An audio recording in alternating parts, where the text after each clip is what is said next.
Hello, and welcome back to the Awesome Baduk series. This is Eric Lee. This is my video journal of my experiences through this month of taking this course. Um, so, this is Chejong versus Lee Chang-ho, and this is a really cool matchup. We're in week 3, and this is game 1. As of today, it is Thursday, so I'm actually already behind this week. I was a little bit busy, and so I have to catch up. This game was really interesting. I think it's a very interesting to see high level players of different generations clash, right? And Chejong right now is one of the top women in. She is the strongest woman in Korea, an unprecedented strength level. She's been very dominant, and Lee Chang Ho, of course, is one of the greatest of all time, right? Really ushered in an era of Korean dominance in when he was active, and he was at the top for quite a while. So let's jump into this game. I've already tried memorizing it, and it's kind of a wild game.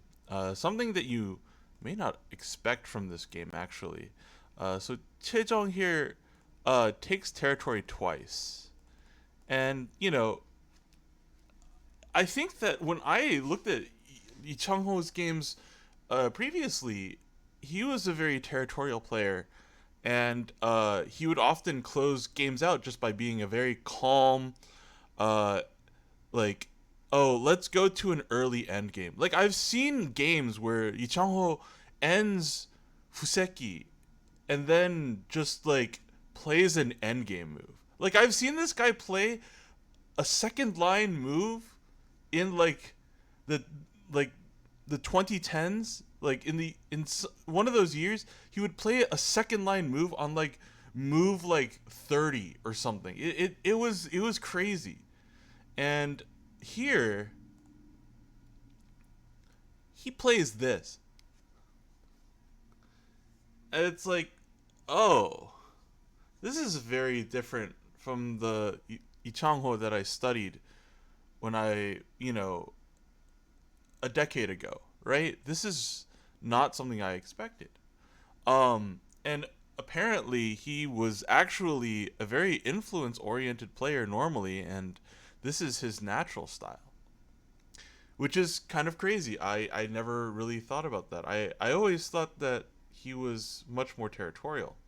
So this is going to be a really interesting game. Because Chejong has taken a lot of territory already. Uh, this is kind of weird. I normally see this from Lee Chang-ho. So here he plays L12. Uh, this is nuts, right? Um, Now Chejong comes in here and gets shoulder hit, and then pushes and plays a far jump attacking like this stone potentially. Maybe this stone can be swallowed, but I am a little bit skeptical about whether or not that's possible. Now, Changho makes this exchange and jumps into the corner. This feels more like Changho to me. And then plays this exchange so that you see if white wants to live in the corner or wants to play m18, and white plays m18. Now here, white jumps and then plays this attach first, and then jumps here. Chejong connects her stones and then comes back and plays this solid move to create a very nice side. There's no real, there doesn't seem to be a lot of Ajib, and these stones are weak. Now we get jump back because these stones are weak. They require a move, and then this um, poking out the elephant eye, and it's like, okay, so if black captures these two stones, they're kind of small, and like getting into this area is really um, what's juicy here. It's really important that I think that you don't use the jump at S10 because um, if you, let's just say that white jumps here, I think that a very big difference from this game and the previous one was that there was a white stone somewhere around here because it had touched a 3-4 point, right? And because of that, white got a lot more pushes. So like, if you do this kind of thing, um, you can get jumped here, and what happens is that after this stuff, it's really hard to create any eyes over here, and you end up having to fill here and here, and there's no points. But in the previous game, in the end game, there were a lot more pushes, and white was able to make one eye over here. And if that happens, then this is all like just like profit. So I think that the idea is that the move that you would use to break into this area would be this, and then this clamp, which has a lot of aji, right? So there's like moves like this. You can cut. There's also like like aji around here. So before you do that, I feel like you kind of want to establish some kind of position over here, and that makes a lot of sense to me. These two stones are not very big. These two are much larger in my opinion. And then this happens.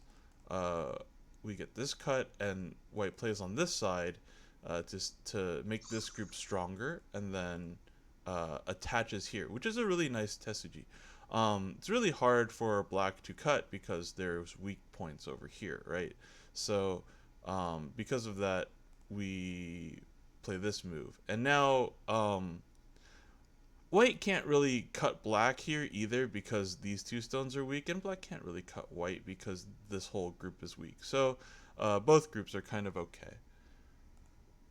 So we get this cut, and then here and here. So this cut is basically a throw-in to use as forcing moves. So black plays here to use this as forcing moves, and then plays here. And because you've made this throw-in, white has a hard time getting into this area after this move, right? Like you can't really play a move like this because this is Atari, and then there's some issues with coming in, right? So I think that's the idea. So white plays here. It's cool. I didn't think that white could go this far. And black plays this, and you peep Atari, and then Atari again. So it's really painful to connect this, I feel like, because even if you want to like cut here, it doesn't feel very easy. Also, after this connection, I think white can play some other move besides just responding to this peep. Maybe something like this. It feels very. Maybe you have to, but it felt rough to do this. I thought that white would play this, but I think the idea is that now white can go this way if white wants to, right? A move like N13 is very different now that M12 is no longer Atari, right? No longer a forcing move. Then we play this Hane to both. I think it makes this group weaker, but also tries to communicate with the stones. Makes sense here, and then this cut as an asking move, and then plays here. Now we capture this stone, so there's no Aji over here anymore. And now you just have to live as white. You just have to go into living mode. So it feels like black really got the better of white here. Even gets to capture this stone now, so there's no like potential over here. It feels really painful. White fights like this, and Changho plays this move. Oh, this is so cool. Because you have these stones here, you don't need to worry about this group. You make this shape, and then you just attack from this side. This is so severe. It's such a cool move. So white has to play like this, attach here, and then black goes this way. White adds a move here, and now black gets these moves in the corner, and now this group has issues. So after this, white kind of has to do this so that they don't allow the black group to make life in the corner. Uh, yeah, so now this whole thing also has an issue, and this is where they want us to stop memorizing, and the fight is kind of crazy. Uh, Here we get cut, and Chejong is hanging on here by like a thread. Like this move is like, oh, okay, we're this is rough, right? Cuz like so there's some aji here. For example, you play this move and then capture and then this there's like there's some annoying stuff here for black. Uh, let's see. There's after you connect, there's like still Aji here to like squeeze this black group even more. It's a little bit weird. So for example, like after these moves get exchanged, yeah. So Chejong makes a ko-ai here, but it's more than a ko-ai because it's threatening these liberties, and I was wondering if black could play something like this, but I think that there's another reason why. It has to do with white's ability to make life. Um, so this move is played, but now there's like other squeezes here, right? So uh, there's still like this kind of issue. Oh, sorry. There's still like this kind of issue, and uh, it's it's unclear. I feel like, to me at least, I feel like it's unclear as to like, okay, if you try to kill white outright, there's still some weird stuff here. You get to play this move, and now black kind of has to do something like this to protect. But then there's this stuff, and you can kind of make black's life pretty hard, and then you come back here. Now this group is still alive, and you can force black to capture, and I think that now if you make life here, you can do this kind of thing, and even though you can give up these stones, I think that here, white is just fine. White gave up a bunch, but so did black. I think that this seems like white is still okay. This is what I read here. So I guess white is still just fine, which is kind of crazy to think about. But it does also feel like white is behind on the board, and that how white handled this area, I think, determined the game. It didn't feel right to me. So yeah, this is this is the kind of Lee Chang-ho that I studied. Right, this feels a lot more like Lee Chang-ho to me. And wow, yeah, so many so much trouble here. I thought this was just fine, and then L2 happens, and it's so annoying, right? You get this stuff. Yeah, you just come home and you just yeah, you can have this. I'm just gonna walk home. Yeah, this is so rough. Yeah, double Hane. Yeah, make some exchanges, make life. Yeah. You have to do this.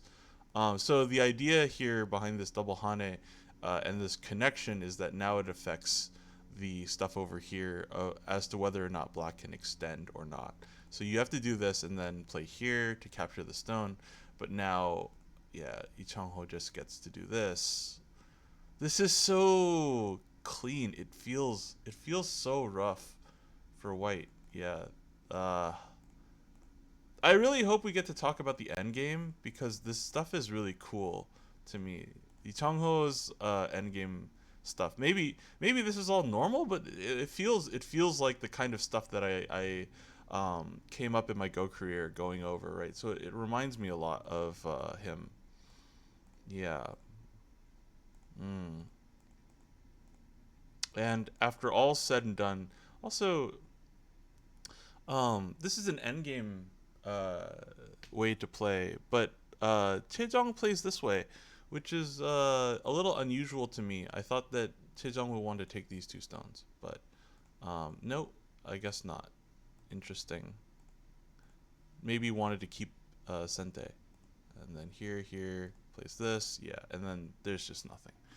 Black wins with resignation. So yeah, White resigns here. Very, very interesting game. I am looking forward to watching the video. I'm gonna be most likely putting the video out tonight. It's I'm just trying to catch up to where the course is right now. Um, it's a 30-minute video, and I will link it in the description when I do that. But first, I need to try to replay out this game. So we will try to switch windows to this, and I will do my best here. So it's a diagonal double Nirense, and then we approach from the inside, which is unusual. I think I don't see this very often these days. It's really cool. And then we have a double 3-3. So the first one we attach under, take Sente, and then here we don't attach under. Instead, we push 3 times to make a living group so that we don't need to respond to R2 or Q2. Really cool. And then plays this, and then Cap comes back, and then plays this move. And then here, shoulder hit, and then 2 space. Now we make this exchange, and then jump into the 3-3. Here, here, play this one here, and then Tiger's Mouth. And now we play this asking move, and then jump here. Now White jumps here, we touch once, and then jump again, here, here, and then this move. Now we connect solidly, and Black has to come back. Now we do this so that we can make headway into this big moyo. Jump here, solid connection. Cut Atari from the outside diagonal. Then we need to maintain our connection, so we go attach here. And now Black cuts here, and then this to keep this space. And now I think that White plays this move. Then Black Hane's White peeps. We play here. White connects so that we can try to get this way. Black plays this Atari, and White does not answer. White instead tries to weaken this and connect here. Now Black plays here. White asks first and then peeps. Black just captures, destroying all the Aji, which is this kind of result is like, I feel like Black got too much over here. And then White has to make life now, has to go into living mode. So plays these exchanges, and then Black simply just captures like this. Very, very low Aji area now.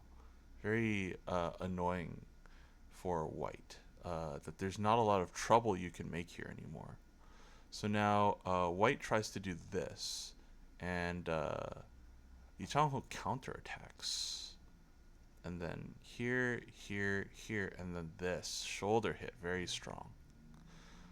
Then we go here, come in, we play this move to peep here. If you block here, you're just going to lose the capturing race, I think. So now you play here, here, here, and then block. Now black plays this to threaten this area and Atari and connect with Tiger's Mouth. And I think that's the game up to the point where they want us to memorize it. So yeah, very interested to watch the video. I will link it in my post review video. So thanks for watching.